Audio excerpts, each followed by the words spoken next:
Hey guys, welcome to today's video where we're going to be discussing who is the NFL's most talented wide receiver, and we're going to be breaking down the difference between Julio, DeAndre Hopkins, and Michael Thomas, who are in my mind the top three NFL wide receivers in no particular order. Before we get started, please like and subscribe. It really helps my channel grow. And on a quick side note, if you don't already know, I've been writing some articles for theupdog.com, which is basically a sports article website where anyone under the age of 22 can post articles on any sports topic that they're interested in. If y'all are interested on reading some of the articles on the website, there's some really interesting articles up. Or if you guys are under the age of 22 and are interested in doing some sports writing, then you can check out theupdog.com via the link in the description down below. There's some really interesting articles up, and we're coming out with new content daily. But now let's dive into the video, and I hope you enjoy.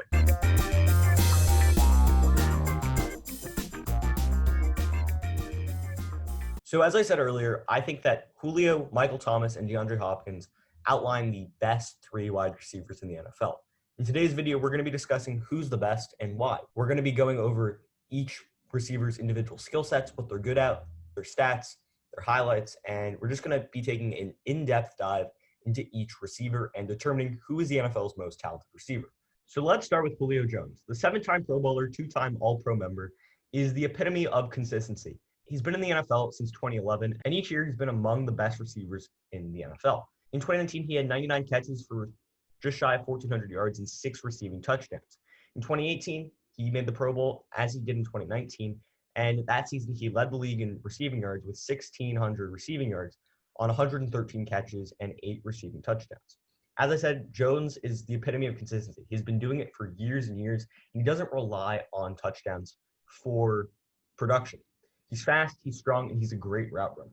As I said, he's really consistent, and he's got big play potential anytime he catches the football. His best asset in my mind is probably his ability to control his body while in the air. He's the best sideline toe tap catcher in the NFL, and he's a great possession catch guy. But that doesn't mean that he doesn't have the speed to take the ball over the top, spread out defenses, and make big plays possible. But let's go back to his toe tap catching abilities. I'll roll the clip of his big catch against the Eagles last season, but that's not the only example. He did it in the Super Bowl against the Patriots, if you guys remember, and his ability to get 2 feet down, secure the football, and use his body to ward off defenders is second to none. Plus, he was on the field for about 10% less snaps than Thomas was and 20% less snaps than DeAndre Hopkins was in 2019. So talk about making the most of your opportunities, and he's the best deep threat out of the top 3 receivers. In 2019, he ranked 12th in contested catch rate, that's high, 85th in drop rate, pretty good, and he had a 90.6 PFF player grade, which was actually higher than Michael Thomas's PFF player grade and DeAndre Hopkins's PFF player grade. Now let's go to the cons. He's 31. He's had Matt Ryan his entire career, and his lack of touchdown does pose questions if he's the best NFL wideout. Plus, in 2019, he ranked 55th among wideouts in quarterback passer rating when targeted. And talk about making your quarterback better. Jones does it, but does he do it as high of a level as some of the other players? Atlanta throws the football also more than any other team in the NFL, or at least they did in 2019. So Jones, in theory, would get more opportunities for catches, although he doesn't get targeted as much as other players, and he's not on the field as much as some other big wide receivers. Overall, Julio Jones is an elite wide receiver, and maybe he's number 1, maybe he's number 2, maybe he's number 3. But let's go on to Michael Thomas now. So with Michael Thomas last season was the NFL's best wide receiver. At least he posed those stats, right? Last season, he made first-team All-Pro, made the Pro Bowl after breaking the single-season catch record. So last season, he had 149 catches, which led the league and is an NFL record. He had 1,700 receiving yards, 9 receiving touchdowns, and although he's not a big receiving touchdown guy, he consistently puts up 9 receiving touchdowns each year. He's done that 3 out of the 4 years of his career, and that's a really interesting sign to see. What else does Michael Thomas do? For me, Michael Thomas's biggest skill set is his strength. In my mind, he's the most physical and driven wide receiver of the top 3. He's a master of efficiency, and if he's a yard or 2 out from the end zone with 2 defenders on him, he's going to bounce off both of them and take it in for the score. As a wide receiver, he's really strong. He kind of reminds me of a wide receiver with wide receiver skills, but with the build of a tight end almost in his ability to just break through tackles and get to the end zone. As I said, he broke the single-season record catch last season, and he's a catch machine. He's one of the NFL's best route runners, better than Hopkins, but probably not better than Julio, and he uses his strength and speed very well against defensive backs. Also, he's great with any quarterback, and if you just look at what he did with the production with Teddy Bridgewater in 2019. Also, he ranked 8th in quarterback rating when targeted. That's really, really good. He ranked 101st in drop rate. That's better than Julio Jones. He ranked 4th in contested catch rate, better than Julio Jones. He ranked number 1 in red zone receptions and number 3 in yards after contact, and he had a 90.4 PFF player grade. Although people say that the only thing that Michael Thomas does is run slants, that's not true. And to me, that doesn't affect him being the best wide receiver or the second or third best wide receiver in the NFL. He catches footballs, and he's a really good player. Now, let's go to some of his cons. He's had Drew Brees basically his entire career. Although he did flash, and he was obviously a great player with Teddy Bridgewater last year, still, he's had a Hall of Fame quarterback for most of his career. And plus, he's by far the best option on his team, so he's getting the most targets without question. In my mind, Calvin Ridley with Julio Jones is a legit second option, and in 2019, they did have Austin Hooper, too, who's a legit third option. Compared to the targets they have in New Orleans with guys like Jared Cook, or in 2019, they had Traquan Smith, but now moving into 2020, maybe some of that production will decrease because they added Emmanuel Sanders. Also, this video is recorded before the 2020 NFL season, so if someone ends up getting hurt or something like that happens, it didn't affect my rankings prior to the season. Also, DeAndre Hopkins now. Let's move on to him.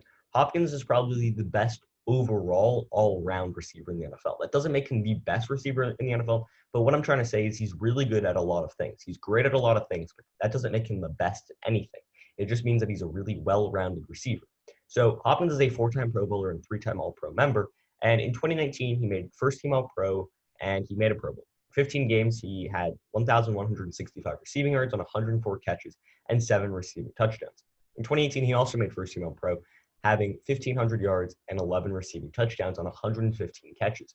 Hopkins is a catch machine. Although he's not as much of a catch machine as Michael Thomas, he still gets a lot of catches. Also, he's a good red zone guy, good 50-50 jump ball receiver. In fact, all these guys are good 50-50 jump ball receivers. And at the end of the day, he's probably got the best hands in the NFL. He's an athletic freak, and his ability to catch the football anywhere makes him very hard to defend.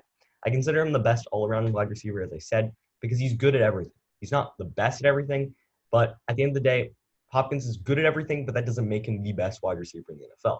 Hopkins is a great guy as a yards after the catch king, and he also has the size and strength to be an elite jump ball receiver in the red zone and get a lot of touchdowns that way. Plus, he's shown that he can perform with subpar quarterback play, as he was a great receiver before Deshaun Watson stepped into the spotlight. In 2019, he earned an 87.3 PFF player grade, and he ranked 16th in contested catch rate, 83rd in drop rate, and he ranked 28th in quarterback rating when targeted. But now let's go to the cons. Just because he's good at everything doesn't mean he's the best at anything. I'm going to keep saying this about DeAndre Hopkins.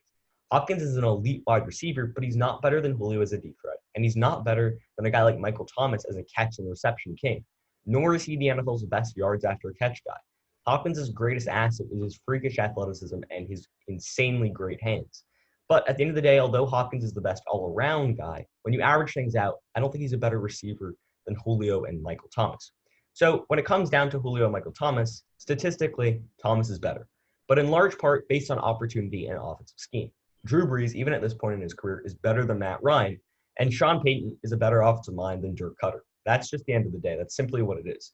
Plus, Calvin Ridley is a legit second option, whereas Emmanuel Sanders or Jared Cook are questionable second options.